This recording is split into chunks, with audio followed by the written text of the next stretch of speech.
Here are all the changes in the new Worlds 2 update in 5 minutes with no spoilers. There are new purple star systems. These feature a large range of new environments and characteristics, as well as increased diversity and variety. There's new terrain generation for more diversity and less repetition on all planets. We are getting some new planet types as well. First up, the gas planets. These are gigantic and very dangerous, big enough to alter gravity on the moons around them, and according to Sean, these are supposed to be seen as in-game content. Giant planets that are not gas giants. These are as big as gas giants, but without the gas. They are the biggest planets that have ever been made, according to Sean. Next, ocean planets. Finally, a planet that is all water. You will need special aquatic landing tech to even land on these, and these planets have some very, very deep oceans. There's a new mineral to mine in the new purple system as well. I won't tell you what it is. The new water rendering system. This will make water now correctly reflect clouds and planets. This includes terrain reflections. The water just looks significantly better. On top of the rendering changes, we also have some interaction changes for the water.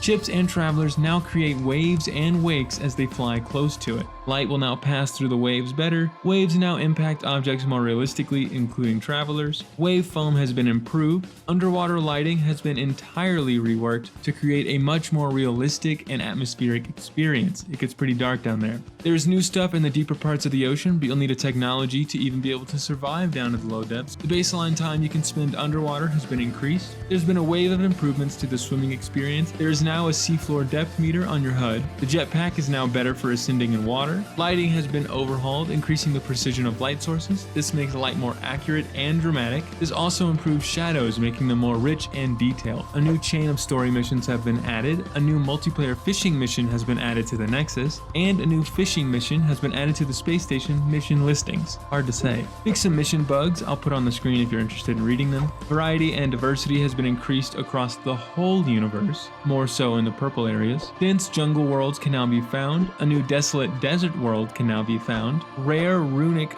relic worlds can now be found. These are all hard to say. A large number of new varieties of scorched, frozen, toxic, and barren worlds have been introduced, as well as new worlds with floating islands. The diversity and variety of hazardous flora on all worlds have been increased, so no more of this exact same plant everywhere. On top of the improved diversity, the purple systems will include extra diversity. Weather hazards like lightning and tornadoes have been reworked for additional visual impact. There are now localized planetary hazards where appropriate, providing visual diversity and additional exploration challenge. A few quality of life changes have been made. When landing at the space station, your ship will attempt to land at the closest spot to the main terminals. Thank God. A favorites tab has been added to portals. There are now buttons to consolidate and sort your inventory. East and west markers have been added to the compass. You can now view a crafting tree for product and technology to see all the steps needed to make it. Camera improvements to third person in tight spaces. Rude mothers now drop a token of victory. This can be given to mercenaries. Quicksilver Synthesis Companion has now been made easier to interact with. When piloting in first person, the throttle and stick within the ship will now respond accurately to player input. UI improvements. The presentation of the inventory and other pop-ups have been improved. Interacting with the items in your inventory will now slightly offset to allow a more clear view of the slots. Slots are now slightly highlighted on hover, improving readability. Holograms have been improved to behave more consistently. Each exocraft now has its own specific HUD and compass icon. Pirate starships now have their own procedurally generated name. Fix some smaller issues, they should be on screen for you now. New cooking updates. Cronus now maintains a market aboard the Space Anomaly. Each day they will seek a different range of edible items. You may donate large amounts of these items in exchange for nanites and esteem. The Exoskift now has a functioning grill for mid-sea cooking. Recipe catalog has been overhauled. It is now sorted by output item, and names are presented more clearly. There is a new exosuit technology that helps with food buffs. There's a new expedition. Redid the file system, making load times up to 4 times faster. Atmosphere entry effect has been overhauled. Added some new things for the exocraft. A new game mode has been added, the abandoned mode. This removes